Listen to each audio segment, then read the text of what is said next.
You're listening to Coffee and Culture on Talk 1260 and 103.7 KTRC, streaming at santafe.com.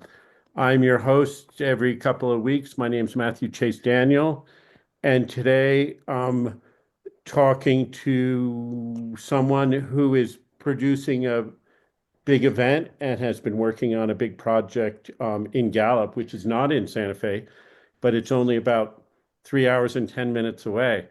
So if Precisely. you're listening to this in Santa Fe, you should go over there. And if you're not, if you're in Gallup, you're right there. So Gallup, New Mexico is a wonderful, unusual kind of town in New Mexico. And it's been around for a long time. And I met Rose Eason, who I'm talking to today, in 2016 when she had just begun as the executive director of GallupARTS, which is their local arts council, arts agency. Um, and I was with my friend Jerry Wellman doing our E Pluribus Unum traveling photography project in mostly on the Navajo Nation, but also in Gallup and Farmington and surrounding towns. And so we got in touch with Rose, who was just the most helpful, wonderful, enthusiastic local partner that we could have imagined. And so we've so appreciated what she did then, and we've done other projects with her peripherally since then, and are just always happy to see her smiling face and always impressed by all the wonderful projects she does for Gallup in the arts and culture and for the Western United States, representing, advocating for all sorts of things in the creative world of New Mexico. So welcome, Rose. Oh, thank you so much. I love working with you guys every opportunity we get. I love Axel Contemporaries, my favorite arts organization in New Mexico. Don't tell anyone at Gallup Arts.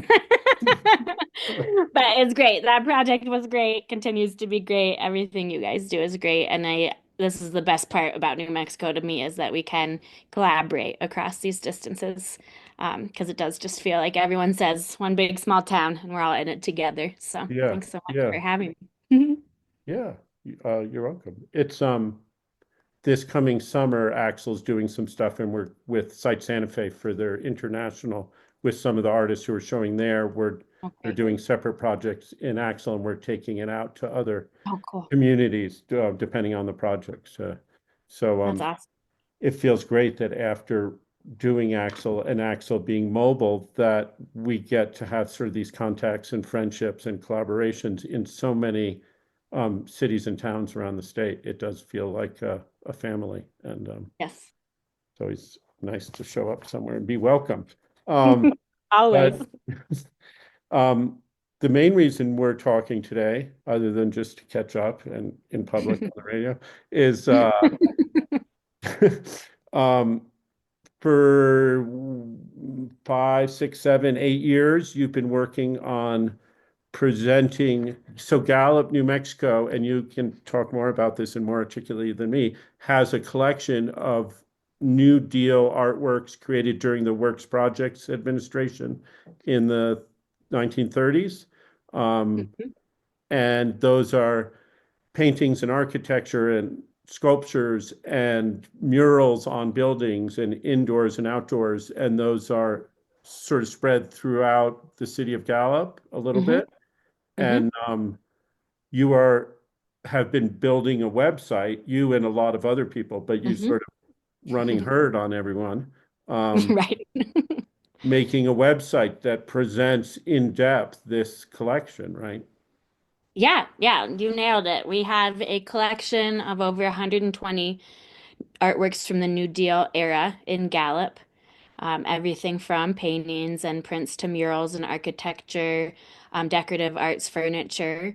And it is currently housed in five, well, seven locations if you count storage facilities, which Uh-huh. it's in flux because thankfully, I think.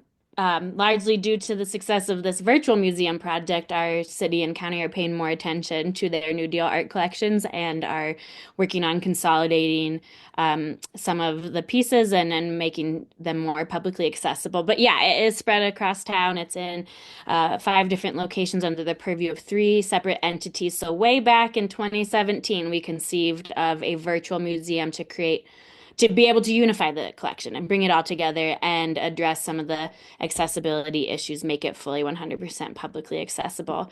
And we have been working on it since then. We've been through 3 rounds of grants from the National Endowment for the Humanities, and that we've kind of followed this pipeline program they have called Digital Projects for the Public. And that's part of the reason that we've been fortunate enough to have so much time to work on it is that we've gotten a discovery grant, then a prototyping grant, and now we are finally publishing or producing the virtual museum on March 29th. And yeah, we couldn't be more excited about Yeah. it. Well, Yeah. hooray for the National Endowment for the Humanities. Yes, hooray for the National Endowment for the Humanities. Right. That that should stay well funded and supporting projects like this in Yes. our current Yes. changing times. It's an important Yes. thing everyone to advocate for. Um, and the artists who made the work, some are known, some are unknown. Um, it's white people, it's Dene people, it's divert. Tell me a little bit about how the works came into being. Sure. So people always wonder why Gallup has so much New Deal art. And really the reason is that one of the initiatives of the New Deal in the later half of the 1930s was to establish federal art centers in rural communities across the United States. And they kind of worked from the East Coast to the West. And New Mexico had 4 federal art centers, one in Roswell, one in Melrose, one in Las Vegas, and one in Gallup. Where's Um, Melrose? oh God, don't put You me don't on the spot know? with I'm that. I don't sorry, I never heard of Melrose. That's cool. think it's tiny, and I think it's on the eastern side of the state, but I have to Google map it. Yeah, okay. No problem. Theirs didn't last very long, unfortunately. Roswell's is the most enduring. I mean, essentially, the Roswell Museum is the it inhabits the legacy of its New Deal Art Center. Oh, cool. Gallup's operated from 1939 to the very end of 1932, like a full 4 years, and Uh-huh. um, it became kind of the nexus for the allocation of artwork to public buildings and then the display and exhibition of artwork being created for what was called the Federal Art Project by New Mexican artists. And it also hosted classes and workshops for kids and adults. Um, and yeah, because we had a federal art center here is really the reason that we have such a large collection of New Deal art. But yeah, interestingly, the artists only 2 of them had real ties to Gallup. Most were in the Taos, Santa Fe, Albuquerque area. Oh, Um, interesting. and but it was a mix. The New Deal, I think everyone's probably aware that the goal was to address unemployment issues and create, some economic stimulus by putting people back to work. And so that's the same approach they took to artists, which meant that anyone who needed work essentially qualified to be hired by New Deal art programs. But they did distinguish between different skill levels, and they did have some bias along like ethnic and class lines. So it was mostly white male artists who were hired to create like individual works of quote unquote fine art. And then it was mostly artists of color who were hired to work on the decorative art side of things in workshops, producing like the furniture and other things to fill the public buildings that the New Deal was building. Um, but Gallup, yeah, so Gallup has, I think there's 20, no, 30. There's 30 artists that whose names we know represented in the collection, and it is a diverse group of male, female, European, European American, Hispano, and Native artists. But we have a lot of work that falls into that decorative arts category, furniture and wall paintings and tile work and tin work light fixtures. And we don't know the names of those artists because the New Deal treated them more as laborers than as capital A artists. And the records are sparse. And we've had some luck identifying some names, but not all of them. And I don't know if we ever will be able to. Right. Yeah. That's so interesting. We have to go to a break. We'll be right back. This is Coffee and Culture. I'm talking to Rose Eason. You're back, and we're here with Rose Eason. My name's Matthew Chase Daniel. We're on Talk 1260 and 103.7 KTRC, streaming at santafe.com. You can find podcasts of past shows at whatever podcast platform you might use and look for Coffee and Culture with Matthew Chase Daniel. There's, I don't know, 50 or more old, interesting conversations. I find them interesting because I'm talking half the time. The other people, if you find them interesting, is up to you to decide. So Rose is putting together a big day-long series of events for the Gallup New Deal Art Virtual Museum, and that is Saturday, March 29th, coming up soon. And there's tours and talks and music and crafts and family activities. And is it all free to go It to? is all free. Yes, it's all Yeah, free. that's We're really excited to be able to do this because the artwork in the historic county courthouse, which itself is a New Deal building, is not available to the public outside of Monday through Friday normal business hours. And so being able to do a Saturday event is something that we're really looking forward to. And I hope everybody comes. It's free, it's open to the public, and you'll see artworks are being brought out of storage. You'll get to see stuff that you normally can't see on a weekend. And then we do have lots of artists and other kinds of experts coming to share about the history of the New Deal art and about the pieces in Gallup's collection. yeah. And you can eat lunch at one of my favorite restaurants in the world, Jerry's Cafe, uh, Oh, yeah. on Cole Avenue there, walking distance from all the events. Yes. Um, Yes. um, let's talk a little bit about some of the things, the people who are talking. So talking, you're leading a couple of tours through where you talk about the collection, yeah? Yeah, I will be doing two collection highlights tours that day, one at 10 a.m. and one at 2:30 p.m. so that people can get an overview of the collection and some of the really historically and artistically important pieces that we have, like a 2,000 square foot mural, like some very early examples of sand painting style, wall art, one of the few identified New Deal paintings by Eliseo Rodriguez and some other treasures in the collection. So, Oh, yes, wow. that's a great chance to see everything in one go. Yeah. And in your description of it, you say there's mythological architecture. There is. I'm intrigued. I don't know if you want to give away what that is now, but Well, our historic county courthouse, which, as I said, is a New Deal building, it really inhabits the mythology of triculturalism in New Mexico, which has, been around for a while and which the New Deal really promoted. So, the three of the four facades, the north, east, and south facades, each are designed to represent one of the, three main cultures, according to that mythology that occupies New Mexico or calls it home.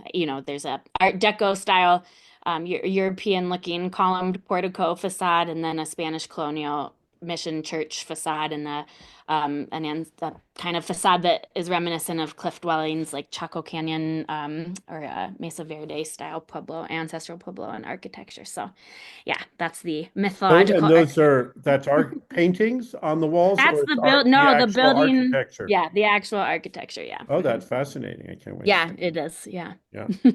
Um, and then let's see.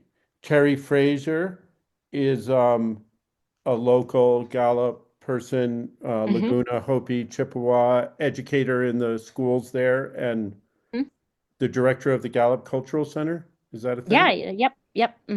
Yeah, she is. So part of what we did with the virtual museum was we wanted to offer multiple perspectives on the collection, different ways of thinking about and viewing and ways of understanding the pieces. And so we had, museum educators, curators, art historians help interpret the collection, and then we invited in what in the museum world you would call non-traditional experts. And so Terry's one for the virtual museum. She did a guest curated tour looking at some of the more problematic historical paintings in the collection, which are at Gallup High School in the school library. But for the March 29th event, she's gonna kind of do something similar with the 2,000 square foot mural in the Historic County Courtroom, which tells a version of Southwest history. And Terry's going to give kind of the Pueblo perspective on that history. She is a Laguna Pueblo community leader, and she's written for National Geographic, and she was a history teacher. And so it's really exciting to hear from her kind of the counterpoint to the more dominant narrative that was especially prevalent during the time of the New Deal. Yeah, yeah, that whole narrative is hopefully changing in the world these days. Mhm, People trying to promote more diverse voices and viewpoints, mhm, which I think mhm. is a good thing. Thank you It is. for being part of that. It is. Um, and so that's at 11:30 in the morning on Saturday, um, Yes. the 29th of March, on the second floor of the historic McKinley County Courthouse. Hmm. Um, and then, oh, and the title of that is interesting. It's called Realize, Realize, Realize, which when you say it doesn't sound as interesting as when you read it, because it's first real eyes, like the eyes that you see with that are actual, real eyes, and then it's realize, Realize, like you realize an idea or something like that. And then Hmm. it's real lies, like actual falsehoods. So Hmm. that's, I guess, maybe looking at how she's looking at some of this work. So Hmm. Hmm. good title, Exactly. Yep. Terry. Yep. Yep. Kudos, Terry. Um, and then Jerry Brown, who I've met, I think we took his photo 10 years ago or whatever, Yes. down there. He's a longtime active Dene artist in Gallup community. Hmm. And Jennifer McLaren.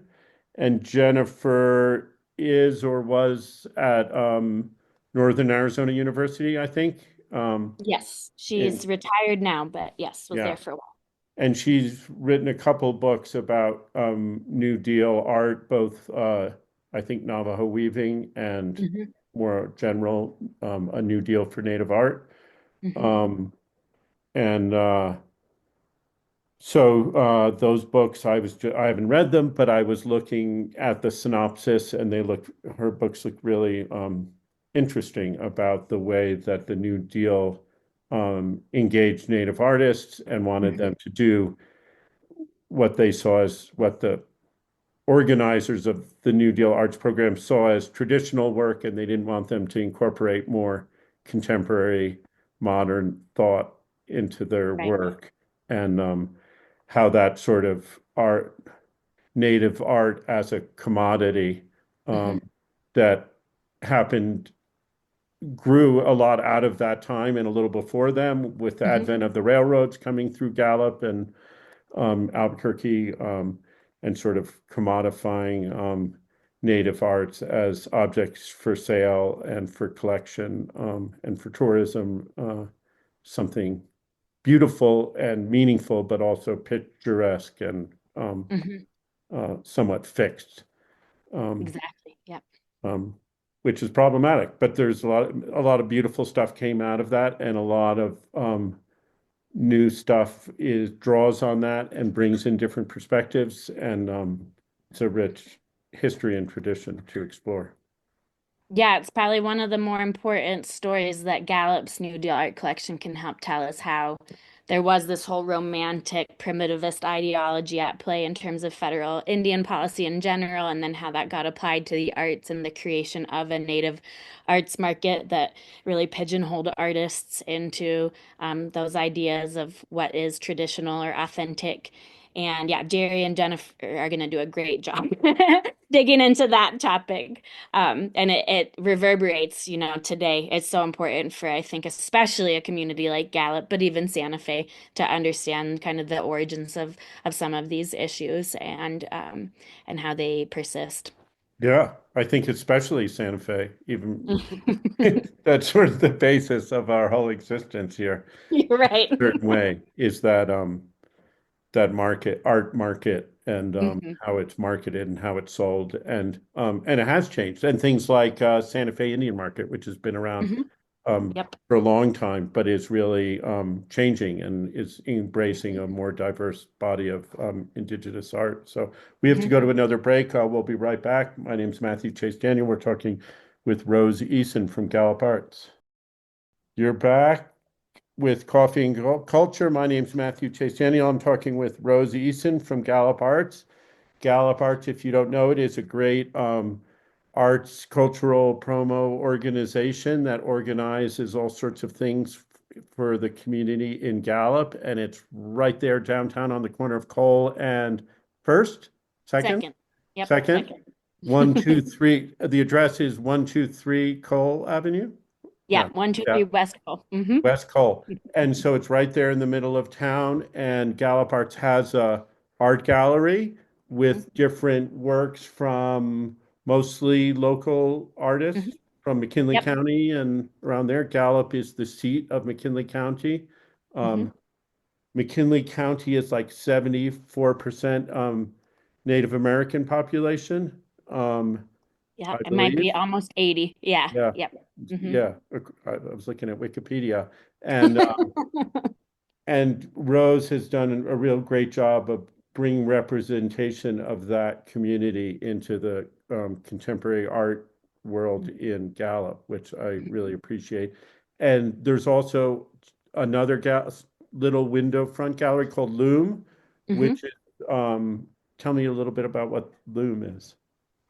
Loom is, yeah, essentially a window display gallery, but it's managed by an all-native advisory council, and they open shows on a bi-monthly basis, and they spotlight, I would say, rising star contemporary Indigenous artists from our region, but also from across the country, and they've even shown at least one international artist. And it's just a really dynamic space because it's big enough to do a really neat installation, but small enough that you also can do a really neat installation. It's the Right. perfect size. And so it's seen a lot of great shows, and it's really doing a lot to carve out space in, Gallup's trader mediated, tradition oriented, more tourist based art market for contemporary, especially socially engaged Native art. Hmm. Nice. Yeah, nice to have spaces that are um, not dependent on selling Hmm. artwork to survive. And then your gallery, the same, is work sometimes for sale, sometimes not, but Hmm. all by the community for the community, pretty much. Yep, yeah. We open a new show every month at Art 123 Gallery, and Wow. we're dedicated to showcasing local artists. And for the last 4 years, we've also implemented a guest curator program, which is focused on social justice issues, where we have folks come in from the outside and take over the space and do all kinds of different things with it. We've had a pop-up record store develop, and we've had, a climate change. Uh, I don't know what to call it, immersive mural experience take place in the gallery. So yeah, it's really great to be able to have a gallery that's backed by a nonprofit, and so the gallery can be what it needs to be for the community, as you said. Yeah. And you also do art making workshops with Hmm. kids and others in another space in there, right? Yeah, we have a side room that we call the studio space, and we do classes and workshops for kids and adults in that space. Yeah. So if anyone's not doesn't live in Gallup and is passing through on Interstate 40, you can't miss Gallup. Uh, Right. And if you Don't get drive off and through. go downtown, you can visit the gallery. It's a nice place to stop, even if Hmm. you're not on your way to Gallup. I stop there every time because drive to California a lot for see my family. So I always stop in there and have a little lunch at Jerry's Cafe. Proud sponsor of Coffee and Culture. No, they're not. They have no idea who I am. Um, anyway, then to get back to the events on March 29th in Gallup. Oh, this is an exciting thing. Luis Tapia and Carmela Padilla are Yes. uh, are speaking, and Luis Tapia. I moved to New Mexico in 1989, and soon was aware of his work and his sort of Santero bultos carvings of saints and but also incorporating everyday lives and pickup truck dashboards. And I Hmm. just thought it was the most brilliant sort of synthesis of pop culture, contemporary culture, and traditional techniques and forms. Hmm. And it's funny and it's meaningful and in all the great ways. And I don't really know him, but I've met him briefly. And Carmela Padilla is a well-known author who's authored many books about arts and culture in New Mexico. And apparently they're a couple, which I didn't realize until I was getting ready for this podcast. So that's nice. I've known her work too. Um, so they're talking about the furniture in the collection. Yeah, yeah, we're so excited to have them. They're both experts, and we need expertise when it comes to the furniture because it's been kind of a mystery. And so we're yeah, just couldn't be more excited to have Luis Tapia and Carmela Padilla come share what they know. Luis, in addition to being, an exemplary, amazing, world-class artist, NEA Heritage Fellow, he's also um, knows the history of woodworking in New Mexico so well, and he's done restoration of New Deal furniture for I think the Harwood Museum and others. And so yeah, he's gonna come in and tell us what he knows about the pieces from how they were constructed and the style and all of that. And Carmela is currently working on a book with Robin Gavin, who's also consulted on our virtual museum project on 20th century New Mexico wood furniture. And Mhm. so yeah, subject matter experts if there ever were That's great. ones. And yeah, just really excited because the furniture is one of those. We have a lot of it. None of the artists were really credited properly. We think some of it is by Elidio Gonzalez, who was a well-known furniture maker and woodcarver in Taos. But it's a hard. I've grown to appreciate the furniture so much through this project, but it's one of those things that takes an education to really be able to understand fully. Right. Um, so that's also at the McKinley County Courthouse in the Hmm. Rotunda from 4 to 5 p.m. So come by there on Saturday, March 29th, Gallup, New Yes. Mexico. Um, and and then in the evening, starting at 7 at El Moro Theater is a concert by the well-known and well-loved Dene trumpet player Delbert Anderson. Hmm. Uh, who I've seen once or twice.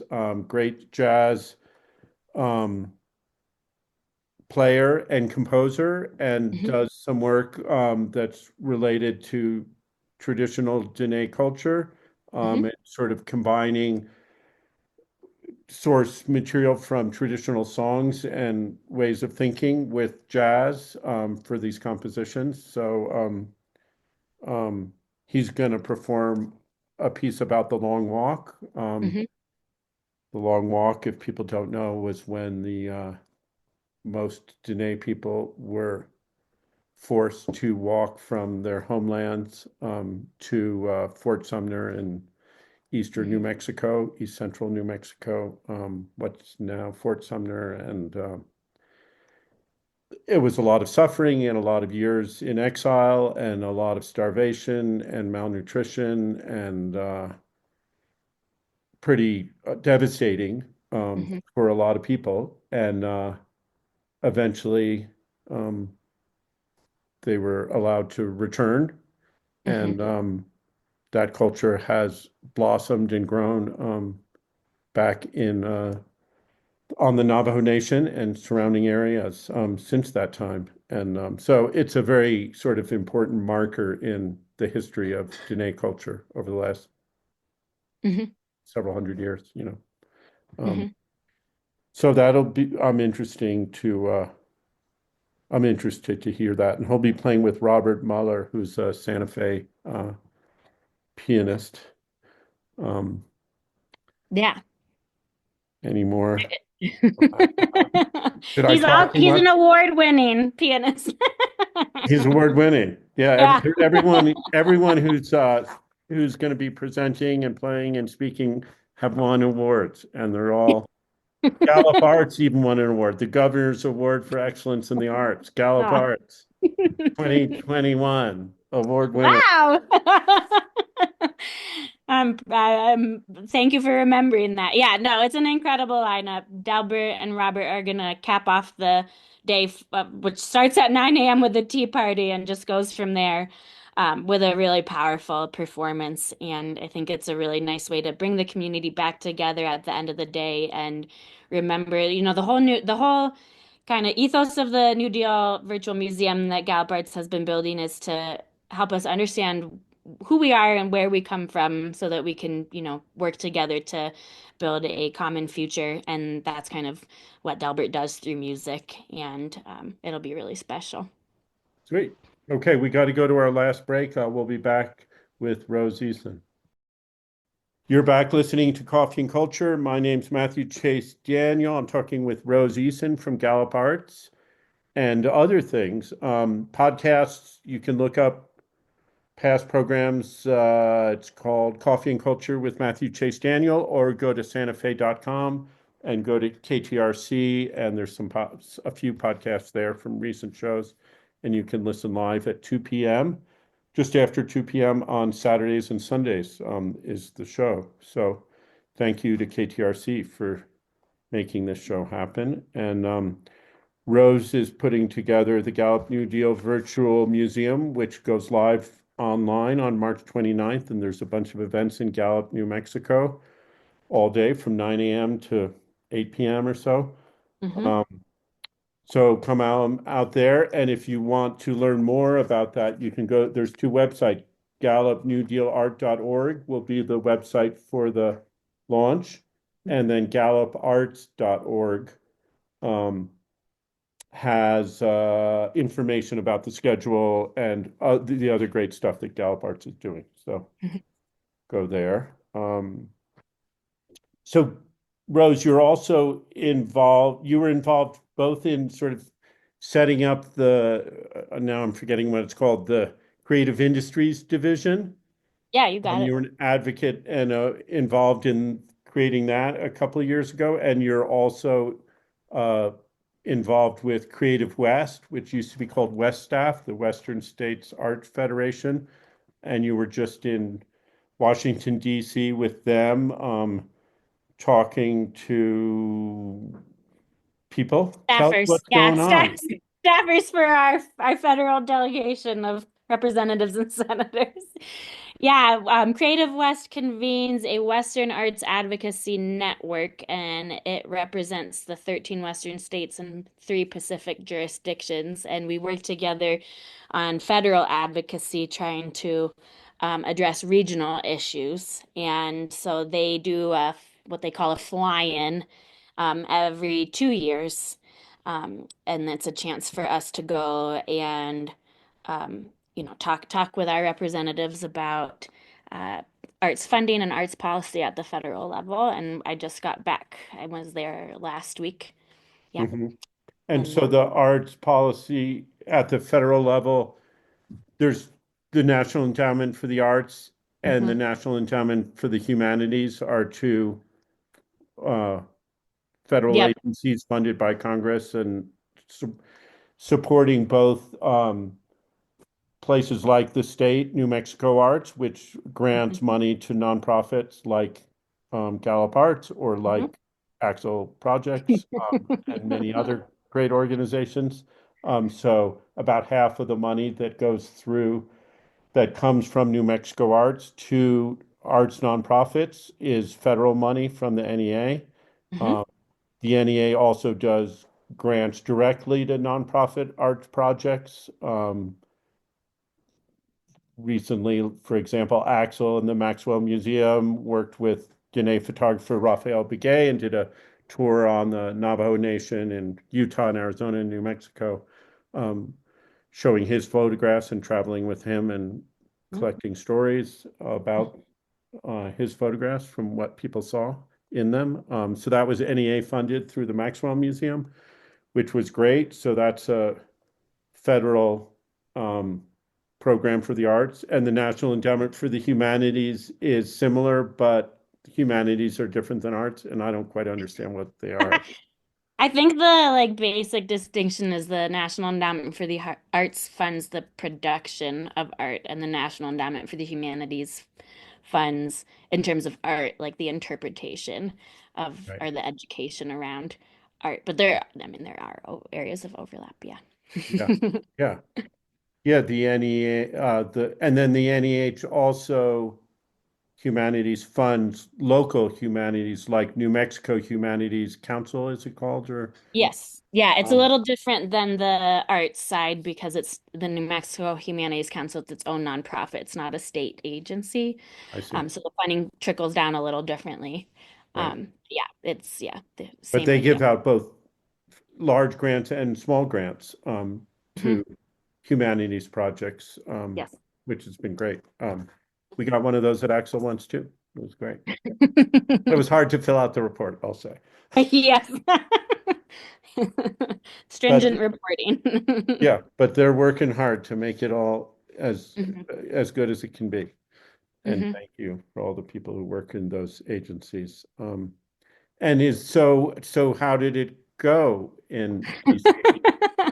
Well, people may have heard that the NEA updated its grant guidelines, and it has been controversial to say the least, the changes they have implemented.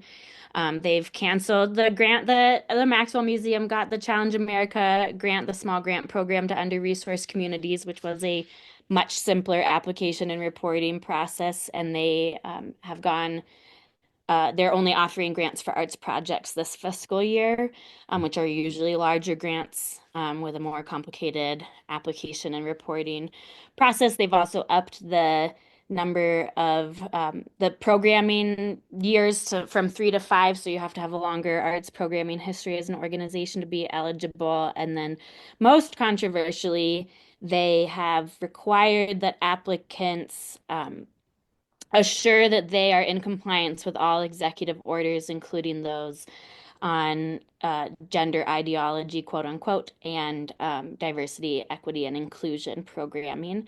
They have while we were, no, the day I got back from DC, the ACLU National and the ACLU of Rhode Island sued the NEA on the basis of the First Amendment and protection of speech.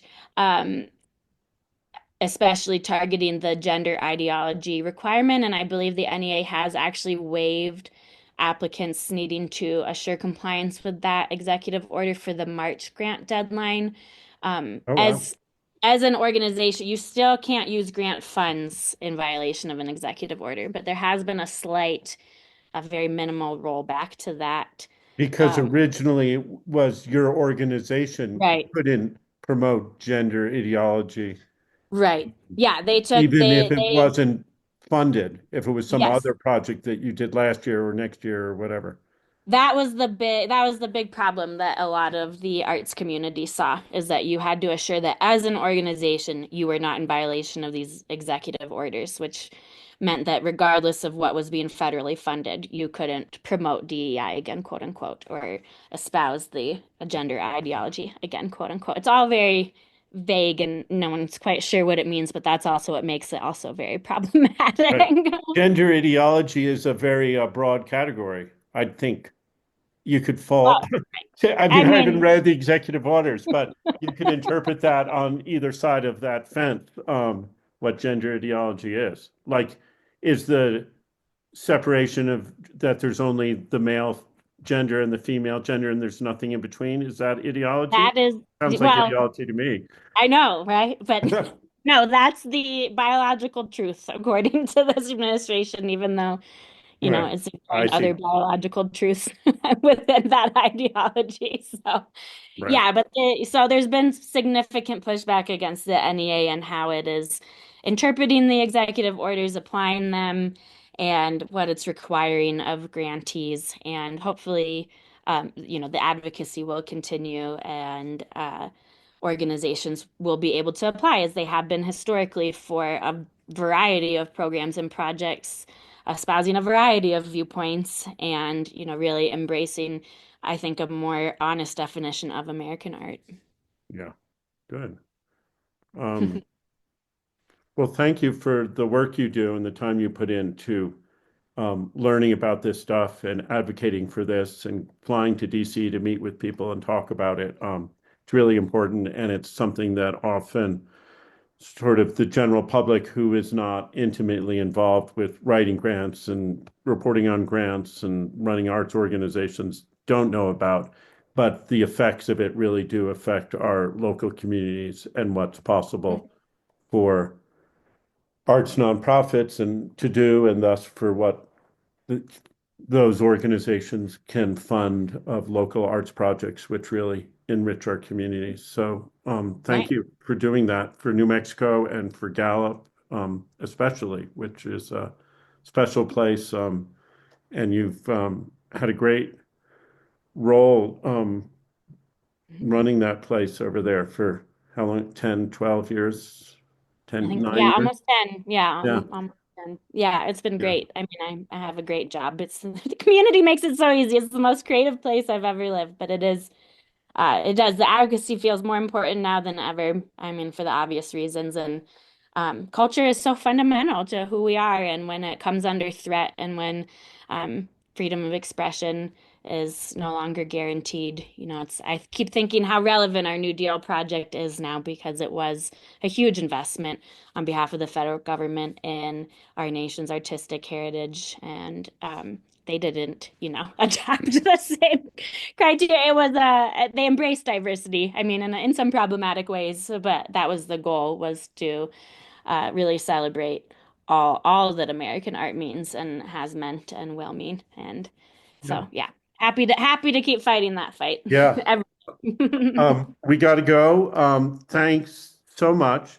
People Thank go you. to GallupARTS.org to see the schedule and come on out to Gallup on March 29th for a day-long Yes, please. free, interesting activities. Thank you, Rose. Thank you.